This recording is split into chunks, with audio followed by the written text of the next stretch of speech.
لیکن الحق کے لیے بھی تو جھگڑا جا سکتا ہے نا, کسی کے دفاع کے لیے جھگڑا جا سکتا ہے, کسی کی عزت کو بچانے کے لیے, کسی کو ذلت سے بچانے کے لیے, کسی کا حق اس سے چھیننے جانے کے بچانے کے لیے, اس کے لیے تو جھگڑا جا سکتا ہے. تو یہ جائز ہے, کیا جا سکتا ہے. جی نہیں, تفضیل نہیں ہے, تفضیل تو اقسام ہوتا ہے. تو مبالغہ الگ ہوتا ہے, تفضیل الگ ہوتا ہے. ارحم میں اور رحیم میں فرق ہے, صحیح ہے, اکبر اور کبیر میں فرق ہے. کبیر مبالغے کا صیغہ ہے, رحیم مبالغے کا صیغہ ہے, عزیز مبالغے کا صیغہ ہے, لیکن اکبر, ارحم, اعز یہ اسم تفضیل ہے. جی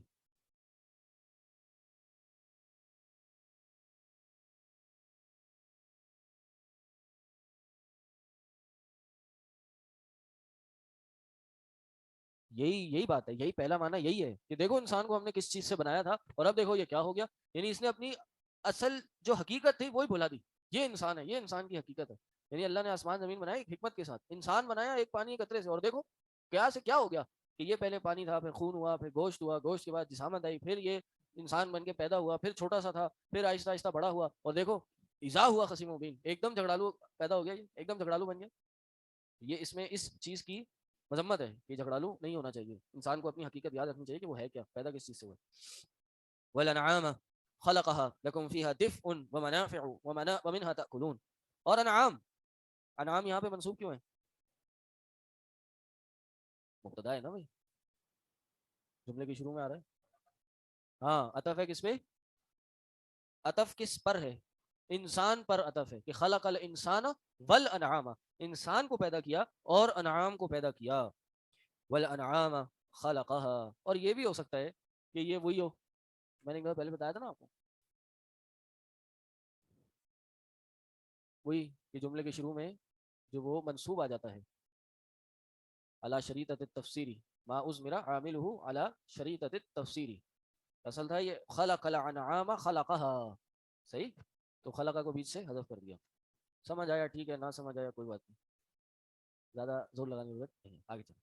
والانعام خلقها, اور انعام کو پیدا کیا, لکم فیہا, تمہارے لیے اس میں دفء ہے, کیا ہے؟ دفء, گرمی کا سامان, دفء گرمی کا سامان. یعنی انعام کو پیدا کیا, اس میں تمہارے لیے بہت بڑی نعمت یہ ہے کہ ان کی چمڑوں سے تم اپنے لیے گرمی کا سامان لیتے ہو, یعنی وول لیدر لیتے ہو, اور اس کو اپنے لیے اپنے آپ کو سردی سے بچانے کی کوشش کرتے ہو. یہ تمہارے لیے پیدا کیا. ومنافع, اور کئی اور نفع بخش چیزیں, کئی اور فائدے کی چیزیں پیدا کی. کون سی فائدے کی چیزیں؟ یعنی یہ انعام جو ہیں ان میں تم سواری کرتے ہو, ان سے ہل چلاتے ہو, ان کو ان کی نسل بڑھاتے ہو, ان کو بیچتے ہو, ان سے تم پیسے کماتے ہو. کھانے پینے کا بعد میں ذکر آ رہا ہے, لیکن منافع کیا ہے؟ بالکل صحیح بات بولی کہ ان منافع میں ایک اور بہت بڑا نفع یہ ہے کہ وَمِنْهَا تَأْكُلُونَ, کہ ان میں سے تم کھاتے بھی ہو, یعنی دودھ بھی پیتے ہو, کھاتے بھی ہو, اور مختلف طرح طرح کی جو تمہارے کھانے کے آئٹم ہیں وہ یہ چوپاؤں سے ہی بنتے ہیں. جی, کھاد کا بھی فائدہ اٹھاتے ہو, یعنی اس سے تم عمارتیں بھی اپنی مضبوط کرتے ہو, بہت سی ایسی چیزیں. اور اب تو آپ دیکھیے جو پیٹرولیم کی متبادل وہ ایک, جی انجینئر صاحب آپ یاد آ جاتے ہیں مجھے ایسی باتوں میں, ہاں امونیا بنا رہے ہیں نا, ہاں بایولوجیکل فیول, دیکھیں فائدہ ہوتا ہے نا انجینئر کے ہونے کا. تو اب کیا ہو رہا ہے کہ یہ آپ کے پیٹرولیم پروڈکٹس کا ایک آلٹرنیٹیو بنا رہے ہیں, یہ بایولوجیکل فیول بنا رہے ہیں, یعنی یہ ایک گوبر سے فیول بنا رہے ہیں.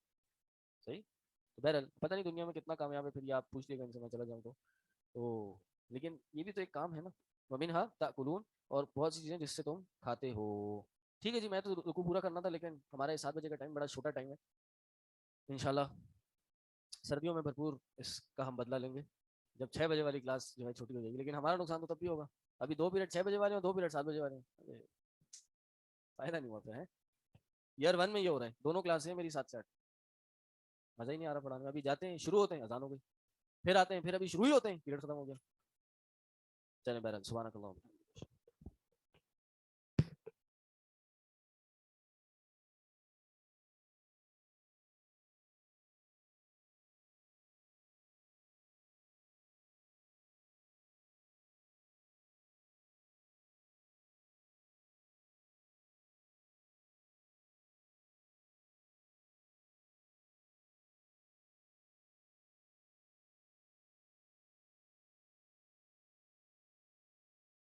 السلام علیکم ورحمۃ اللہ وبرکاتہ. الحمد للہ رب العالمین, والصلاة والسلام على أشرف الأنبياء والمرسلين نبينا محمد وعلى آله وصحبه أجمعين أما بعد فأعوذ بالله من الشيطان الرجيم بسم الله الرحمن الرحيم رب اشرح لي صدري ويسر لي أمري واحلل عقدة من لساني يفقهوا قولي. حدیث کی دو قسمیں تھیں، ایک مقبول اور دوسری مردود. اور جو احادیث مردود ہوتی ہیں، جن احادیث کو رد کیا جاتا ہے، جن احادیث کو قبول نہیں کیا جاتا، تو اس کے پیچھے بنیادی طور پر دو سبب ہوتے ہیں. ایک سبب ہوتا ہے حدیث کی سند میں انقطاع، کہ حدیث کی جو سند ہے وہ ٹوٹی ہوئی ہو. اور دوسرا جو سبب ہوتا ہے وہ یہ کہ حدیث کی سند میں جو راوی ہیں ان راویوں پر علماء نے جرح کی ہو، ان پر طعن کیا ہو. تو حدیث کی سند جو ٹوٹی ہوئی ہوتی ہے وہ دو طرح کی ہوتی ہے، کبھی تو ظاہری اور کبھی اس کے اندر جو انقطاع ہوتا ہے وہ چھپا ہوا ہوتا ہے، انقطاع مخفی ہوتا ہے. تو حدیث کی سند میں اگر انقطاع ظاہری ہو تو اس کی چار قسمیں ہوتی ہیں، اور اگر حدیث کی سند میں انقطاع چھپا ہوا ہو تو یہاں پر آپ کی سہولت کے لیے انہوں نے دو قسمیں ذکر کی ہیں. ایک ہے السقط الخفی، یا ایک ہے التدلیس، اور دوسرا ہے المرسل الخفی. تو التدلیس، اور پھر اس کے بعد اس کی علماء نے جو اقسام ذکر کی ہیں، تدلیس الاسناد، تدلیس الشیوخ اور المرسل الخفی. تدلیس الاسناد اور تدلیس الشیوخ دونوں ایک دوسرے سے ملتی جلتی ہیں. تدلیس الاسناد یہ ہوتی ہے کہ راوی اپنے شیخ کو حذف کر دیتا ہے اور اپنے شیخ کے شیخ سے روایت کرتا ہے، یا کسی اور ہم اثر راوی سے روایت کرتا ہے کہ جس سے اس کی ملاقات تو ثابت ہوتی ہے لیکن اس سے اس کا احادیث سننا ثابت نہیں ہوتا. اور تدلیس الشیوخ یہ ہے کہ وہ اپنے شیخ سے ہی روایت کرتا ہے لیکن شیخ کو اندھیرے میں رکھ دیتا ہے. وہ اس طریقے سے کہ شیخ کا نام تبدیل کر دیتا ہے، شیخ کی کنیت تبدیل کر دیتا ہے، یا کوئی ایسا لفظ ذکر کر دیتا ہے کہ جس سے شیخ معروف نہیں ہوتا. اس کے پیچھے اس کا مقصد یہ ہوتا ہے تاکہ شیخ پہچانا نہ جائے. تو یہ ہے تدلیس الاسناد اور تدلیس الشیوخ. اور تیسری قسم میں مرسل خفی. مرسل خفی یہ ہم نے پڑھ لیا تھا تدلیس الشیوخ.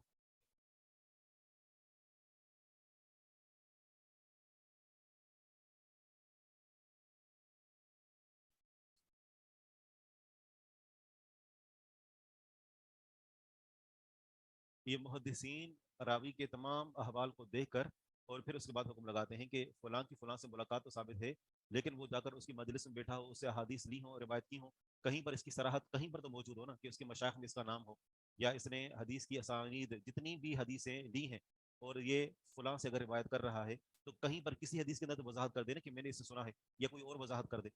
جب ان تینوں صورتوں میں سے کوئی بھی صورت نہیں ہے، یعنی جب ایک شخص، آپ مثال کے طور پر اپنے کسی جان پہچان والے کے بارے میں کہتے ہیں کہ میں نے اس سے یہ یعنی بات سنی یا یہ حدیث سنی، نہ تو اس کا شمار آپ کے اساتذہ میں ہوتا ہے اور نہ ہی کہیں پر آپ جتنی بھی حدیث اس سے روایت کرتے ہیں کہیں پر بھی آپ صراحت کے ساتھ یہ نہیں کہتے کہ میں نے فلاں سے سنا ہے، صراحت بھی نہیں کرتے. اور نہ ہی کوئی اور آپ کا شاگرد، آپ کا ساتھی کہتا ہے کہ فلاں فلاں کا شاگرد ہے. جب کہیں پر وضاحت ہے ہی نہیں تو اس کا معنی یہ ہے کہیں نہ کہیں گئے تو گڑبڑ ہے، کہیں نہ کوئی تو مسئلہ خراب ہے. کہ جب آپ کسی سے روایت کرتے ہیں اور کہیں ایک مرتبہ آپ یہ نہیں کہتے کہ میں نے اس سے سنا ہے، تو پھر یہ راویوں کے احوال کو دیکھ کر اور پھر حکم لگایا جاتا ہے.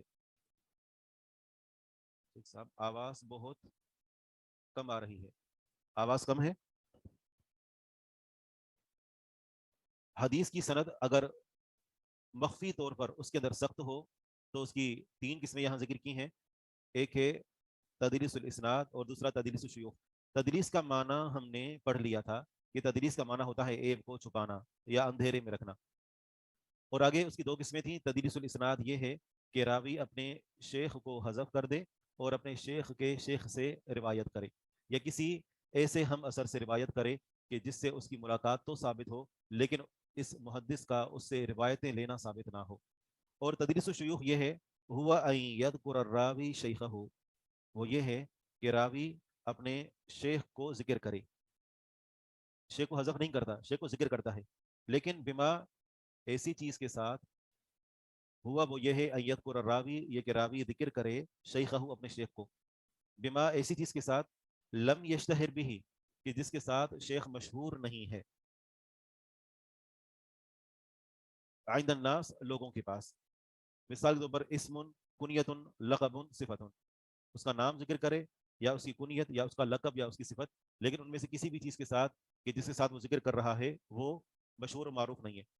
اگر ہم ان دونوں قسموں کو اپنے سامنے رکھیں، تدلیس الاسناد اور تدلیس الشیوخ، ہیں تو دونوں کام غلط، کہ وہ راوی دوسروں کو اندھیرے میں رکھ رہا ہے. کیسے کہ پہلی جو تدریس الاسناد ہے اس میں تو اپنے شیخ کو ہی حذف کر رہا ہے اور تدریس الشیوخ میں اپنے شیخ کو مبہم طریقے سے پیش کر رہا ہے تاکہ اس کو پہچانا نہ جائے. ان دونوں میں سے زیادہ قبیح قسم کون سی ہے, بری قسم کون سی ہے, تدریس الاسناد یا تدریس الشیوخ؟ میں یہ نہیں کہہ رہا دونوں میں سے کون سی اچھی ہے, دونوں بری ہیں, لیکن زیادہ بری کون سی ہے؟ نہیں, تدلیس الاسناد زیادہ بری ہے کیونکہ وہاں پر اس نے اس کو حذف کر دیا. یہاں چلو ذکر تو کر رہا ہے لیکن نام تبدیل کر رہا ہے, اور نام تبدیل کرنے کے پیچھے کچھ وجوہات ہوتی ہیں. مثلا کیا وجہ ہو سکتی ہے کہ ایک استاد, ایک شاگرد اپنے استاد کے نام کو تبدیل کر دے, یا اس کی کنیت کو, یا جس سے وہ مشہور ہے اس شہرت والے نام کو تبدیل کر کے کوئی اور نام ذکر کر دے.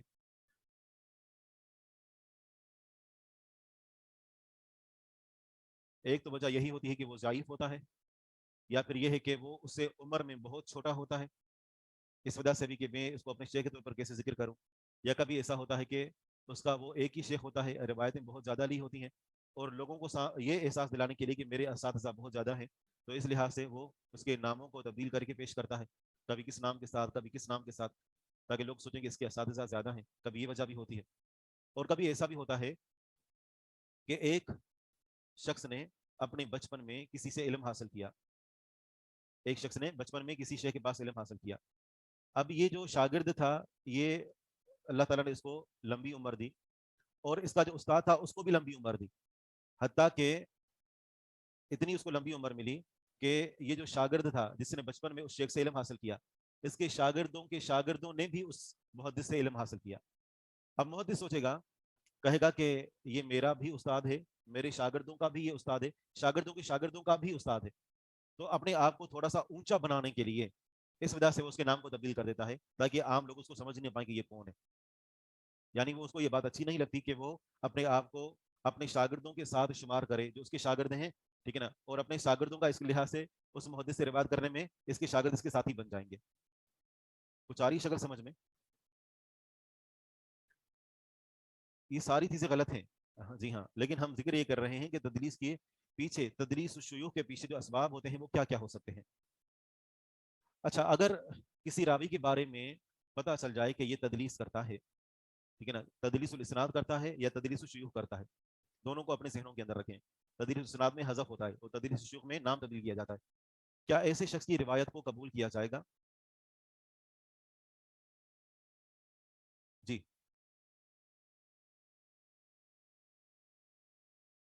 اگر اس کے بارے میں یہ بات معلوم ہو چکی ہے کہ یہ تدلیس کرتا ہے ضعیف سے, یعنی یا تو ضعیف راویوں کو گرا دیتا ہے یا ضعیف راویوں کے ناموں کو تبدیل کر دیتا ہے, تو پھر اس کی روایت کو قبول نہیں کیا جائے گا. ہاں, اس صورت میں اس کو قبول کیا جائے گا کہ جب یہ جس سے روایت کر رہا ہے اس سے سننے کی صراحت کر دے, یعنی یہ کہے کہ میں نے فلاں سے سنا, ٹھیک ہے نا, ان اور اس طریقے سے قال کا صیغہ استعمال نہ کرے بلکہ واضح کر دے کہ فلاں کو میں نے یہ حدیث بیان کرتے ہوئے سنا. توجہ ہے؟ تو اب دوبارہ سے آپ یوں سمجھیے کہ کیا مدلس راوی کی روایت کو قبول کیا جائے گا یا رد کیا جائے گا. تو بنیادی حکم اس کے لیے یہی ہے کہ تدلیس جو ہے, تدلیس یہ مردود کی اقسام میں سے ہے.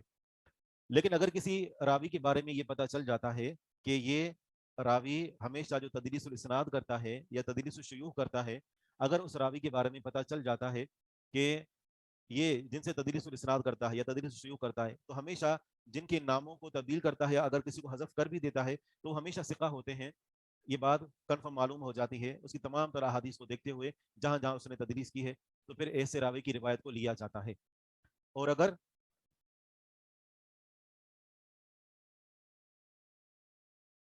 آپ الجھا رہے ہیں بات کو, پہلے بات کو دوبارہ سمجھیں, بلکہ دوبارہ تو سمجھا دیا, تیسری بار سمجھیں. اگر ایک محدث کے بارے میں یہ بات معلوم ہو جاتی ہے کہ یہ غیر ثقہ راویوں سے تدلیس کرتا ہے, یعنی ضعیف راویوں سے تدلیس الاسناد کرتا ہے یا تدلیس الشیوخ کرتا ہے, تو اس کی روایت کو قبول نہیں کیا جائے گا, الا یہ کہ وہ واضح کر دے, وضاحت کر دے کہ اس نے یہ روایت فلاں سے سنی ہے. اب اتنا بس کافی ہے, اتنا سمجھ لیں, وہ اسی ہی کے اندر ہے. اگر وہ عن سے روایت کرتا ہے یا قال سے روایت کرتا ہے اور شبہ بھی ہے کہ یہ تدریس بھی کرتا رہتا ہے, تو اب معلوم نہیں کہ یہ اس نے اس سے سنا ہے کہ نہیں سنا, تو لہذا تدریس کرنے والا جب تک جو ہے وہ وضاحت نہیں کر دیتا کہ اس نے فلاں سے سنا ہے, تب تک اس کی روایت قبول نہیں کی جاتی. رہی نہیں تو پھر قبول کی جائے گی. جی ہاں، وہ روایت قبول اس طریقے سے کی جائے گی کہ جس سے وہ روایت کر رہا ہے وہ بھی قابل اعتماد ہو، یہ مطلب ہے.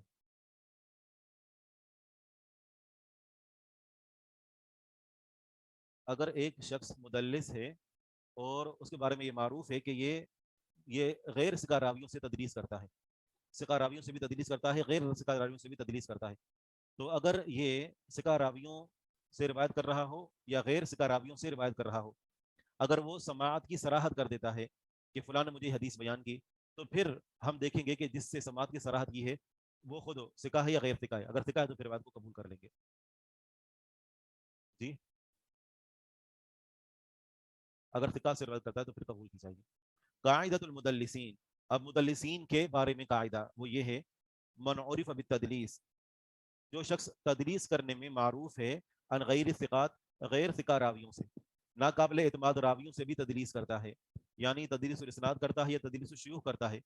جس شخص کے بارے میں بات معروف ہو جائے کہ وہ غیر ثقہ راویوں سے بھی تدلیس کرتا رہتا ہے، لم يقبل حدیثہ، اس کی حدیث قبول نہیں کی جائے گی، حتی یصرح بالسماع، یہاں تک کہ وہ سماعت کی صراحت کر دے. اگر وہ سماعت کی صراحت کر دیتا ہے اور کہتا ہے کہ میں نے فلاں سے سنا، تو اب فوراً اس کی بات قبول کی جائے گی؟ نہیں، ابھی بھی دیکھا جائے گا کہ جس سے اس نے سنا ہے وہ خود ثقہ ہے کہ نہیں ہے. اگر ثقہ ہے، سماعت کی صراحت کر دیتا ہے، تو اب اس کی روایت کو قبول کیا جائے گا. یہ ماحول ہر ایک کلاس کے اندر ہوتا ہے، یہ باتیں ہو رہی ہوتی ہیں اور کوئی پڑھا رہا ہوتا ہے، یہ ہر کلاس میں یوں چلتا رہتا ہے اور کسی کلاس میں نہیں دکھا. آ رہی بات سمجھ میں؟ یعنی ہم پڑھا رہے ہوتے ہیں یا کوئی استاد آ کر پڑھا رہا ہوتا ہے تو یوں باتیں ہو رہی ہوتی ہیں، بالخصوص خواتین میں الجھن نہیں ہوتی آپ لوگوں کو، یا جو پڑھنے والی ہیں، میں نے پہلے بھی تنبیہ کی تھی. ایسا ہر کلاس میں ہوتا ہے، جس شیخ طاہا آئے، شیخ عدیل آئے، چل رہا ہوتا ہے ماحول، سب چل رہا ہے. جی ہاں، یعنی مجھے یہ آج تک سمجھ نہیں آیا اس کلاس کے اندر آ کر ایسی کیا باتیں ہو رہی ہوتی ہیں کہ ترجمہ پڑھا رہا ہوتا ہے اور دو آپس میں باتیں کریں، کیا سمجھیں گے وہ؟ یعنی گھروں سے چل کر آئے آپ یہاں، اتنا آپ نے وقت دیا، تھوڑا سا صبر کر کے اگر کوئی بات ہے سمجھنے کی تو آپ یا تو پڑھانے والے سے سمجھیں یا بات پوری ہو جائے اور پھر اس کے بعد اپنے ساتھی سے سمجھ لیں. تو یہ آپ کی بہتری کے لیے کہی جا رہی ہے، مجھے زیادہ الجھن ہوتی ہے اس سے، اور میں سمجھتا ہوں کہ جو ساتھ بیٹھا ہوگا اس کو بھی الجھن ہوگی کہ دو باتیں کر رہے ہیں اور پڑھانے والا پڑھا رہا ہے، بار بار ان کی آواز سنائی دے رہی ہے. جی، کون سا جملہ؟ قاعدۃ المدلسین، مدلسین کے بارے میں قاعدہ کہ کیا مدلس تدریس کرنے والے راویوں کی روایت کو قبول کیا جائے گا یا رد کیا جائے گا. جب ہم عبارت کو دیکھتے ہیں، اس عبارت سے معلوم ہوتا ہے کہ اگر کوئی شخص ثقہ راویوں سے تدلیس کرتا ہے تو چاہے وہ سماعت کی صراحت کر دے یا نہ کرے کوئی فرق نہیں پڑتا، تو پھر اس کی روایت کو قبول کیا جائے گا. معاملہ تب ہوتا ہے کہ جب وہ غیر ثقہ راویوں سے تدلیس کرتا ہے، تدلیس اسناد کرتا ہے، تدلیس الشیوخ کرتا ہے، اپنے استادوں کو حذف کر دیتا ہے، ان کے نام کو تبدیل کر دیتا ہے، اور ان میں سے کچھ ایسے بھی ہوتے ہیں کہ جو ضعیف ہوتے ہیں. تو اب اس کی روایت کو قبول کیا جائے گا یا رد کیا جائے گا؟ تو اس صورت میں اس کی ان روایات کو قبول کیا جائے گا کہ جہاں پر یہ سننے کی صراحت کر دے، وضاحت کر دے کہ میں نے ان راویوں سے سنا ہے. پھر اس کے بعد دیکھا جائے گا کہ جن سے سماعت کی صراحت کی ہے وہ ثقہ ہیں کہ نہیں ہے. بہرحال اس کے لیے حکم یہ ہوا کہ اس روایت کو ابتداءً ابھی قبول کیا جائے گا کیونکہ اس نے صراحت کر دی ہے. اب تیسری قسم جو تدلیس کی ہے وہ ہے مرسل خفی.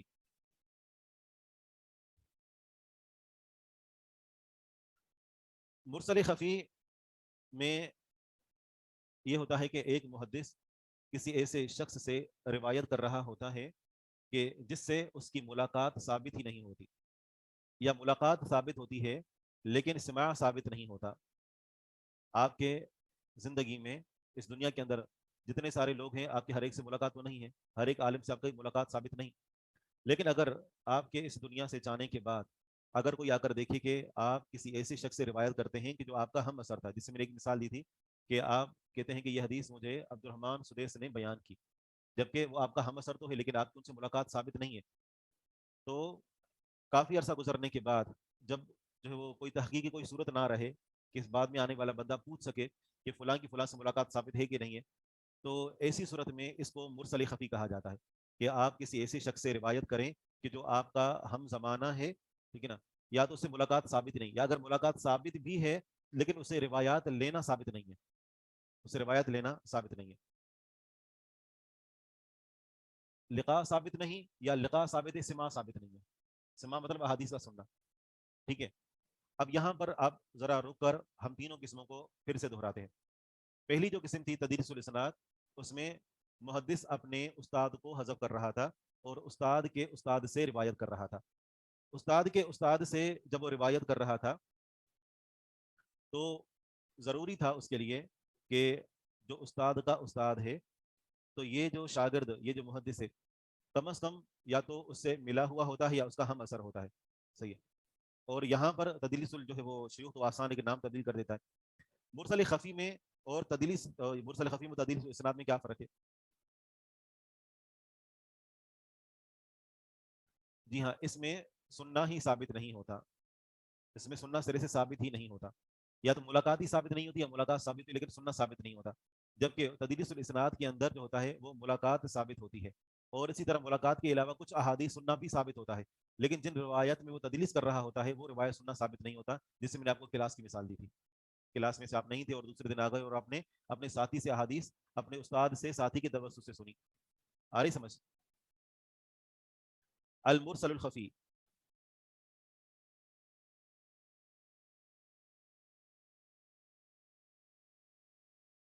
المرسل الخفی ہوا ما رواہ الراوی، وہ یہ ہے کہ جس کو راوی روایت کرے عن معاصری ہی، اپنے ہم اثر سے، ہم زمانہ سے.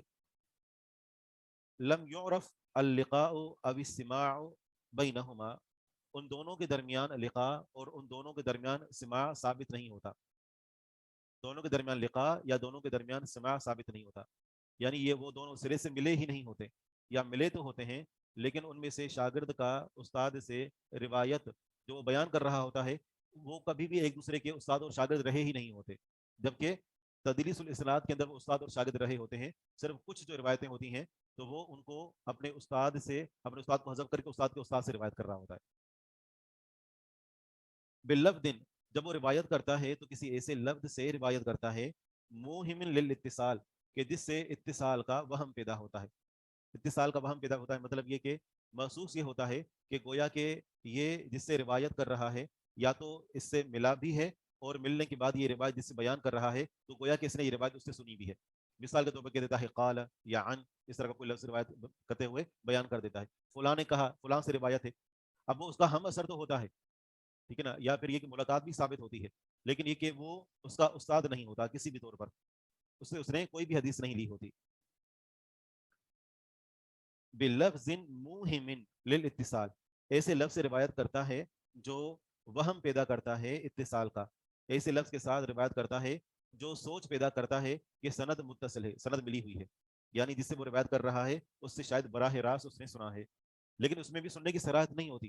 اگر یہ سننے کی صراحت کر دے، جیسے آپ کسی کو کہیں کہ عبد الرحمن سدیس نے کہا، تو سننے والا کیا کہے گا کہ ممکن ہے کہ عبد الرحمن سدیس سے آپ نے سنا ہو، ٹھیک ہے نا. لیکن اگر آپ یہ کہتے ہیں نا کہ عبد الرحمن سدیس سے میں نے سنا، جبکہ آپ کا ان سے کوئی لقاء بھی ثابت نہیں ہے اور نہ ہی آپ ان کے کبھی شاگرد رہے ہیں، پھر جب آپ کہتے ہیں کہ انہوں نے مجھے حدیث بیان کی، یہ تو صریح جھوٹ ہو جائے گا. عن اور قال، جی ہاں. اتصال کا معنی یہ ہے کہ سند ملی ہوئی ہے. سند ملی ہوئی ہے مطلب جو بیان کرنے والا ہے جس سے بیان کر رہا ہے، تو بیان کرنے والا جس سے بیان کر رہا ہے اس کا شاید شاگرد ہے، ایسا وہم پیدا ہوتا ہے. سند ملی ہوئی ہے مطلب بیچ میں کوئی اور راوی نہیں ہے. حقیقت میں پھر یہ حدیث کہاں سے لاتا ہے؟ یعنی یہ جو ابھی مرسل خفی کی ہمارے سامنے صورت ہے، تو اس میں یہ ہے کہ وہ اس کا ہم اثر تو ہوتا ہے لیکن اس نے اس سے براہ راست نہیں سنا ہوتا. تو پھر یہ حدیث کہاں سے لاتا ہے؟ کسی اور سے. تو اس بیچ میں سے کسی کو حذف کر دیتا ہے، تو یہ مرسل خفی کہلاتی ہے.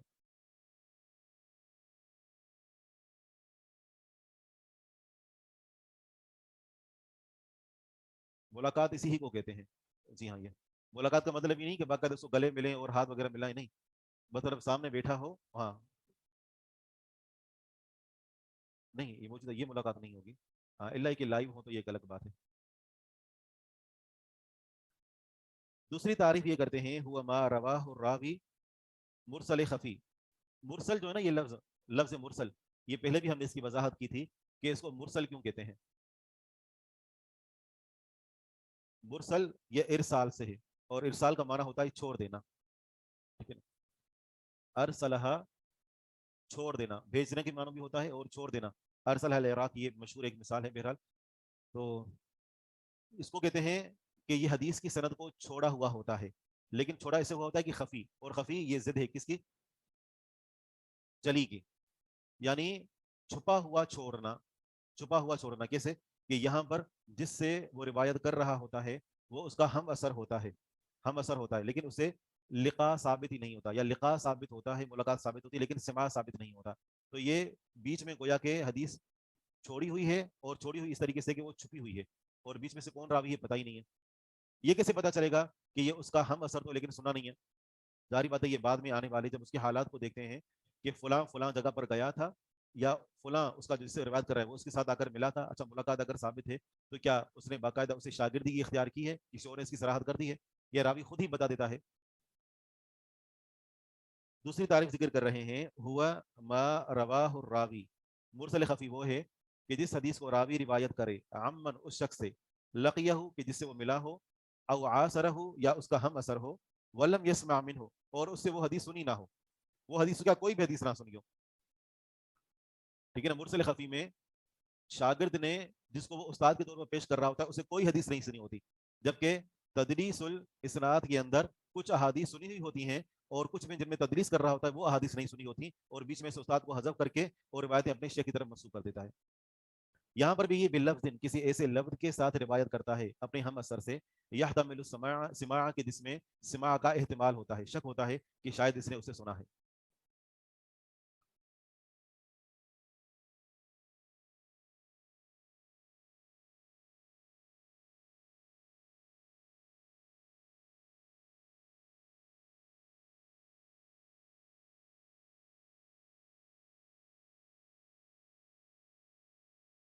کیا استاد اور شاگرد ان دونوں کا رشتہ قائم ہونے کے لیے محدثین کے ہاں شرط ہے کہ اتنے دن رہے تو پھر اس کا شاگرد ہوگا؟ کوئی کسی کے پاس جا کر ایک حدیث بھی لیتا ہے تو حدیث لینے والا جس سے حدیث لے رہا ہے وہ اس کا استاد بن جائے گا. ایک ہی حدیث لی اور واپس آ گئے تو وہ اس کے استاد بن گئے. تو ہمارے سامنے جو تینوں قسمیں آتی ہیں اور تینوں کا مفہوم ہمارے ذہنوں کے اندر موجود ہونا ضروری ہے. ٹھیک ہے. مرسل خفی میں یہ ہوتا ہے کہ جس سے وہ روایت بیان کر رہا ہوتا ہے یا تو وہ اس کا ہم اثر ہوتا ہے، ملاقات ثابت ہی نہیں ہوتی، یا ملاقات ثابت ہوتی ہے لیکن اس کا شاگرد بننا یہ ثابت نہیں ہوتا، اور روایت کرتا ہے کسی ایسے لفظ سے کہ جس میں سننے کا احتمال موجود ہوتا ہے. واضح ہے. انواع المردود الضعیف باعتبار تعنیف الراوی. تو ہمارے سامنے مردود کی جو پہلی قسم تھی وہ ہم نے پڑھ لی کہ حدیث کو جو رد کر دیا جاتا ہے اس کے پیچھے جو پہلا سبب ہوتا ہے وہ ہوتا ہے حدیث کی سند میں انقطاع. حدیث کی سند میں انقطاع اگر ظاہری ہو تو اس کی 4 قسمیں ہیں، اور اگر حدیث کی سند میں انقطاع چھپا ہوا ہو تو اس کی 3 قسمیں ہیں.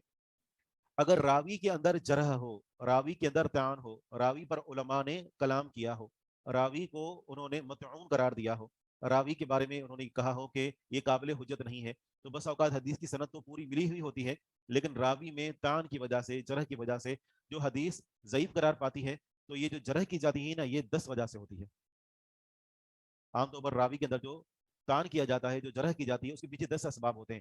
ان 10 اسباب میں سے کوئی بھی سبب راوی کے اندر موجود ہوتا ہے تو علماء جرح کر دیتے ہیں اور اس وجہ سے اس کی حدیث کو رد کر دیا جاتا ہے.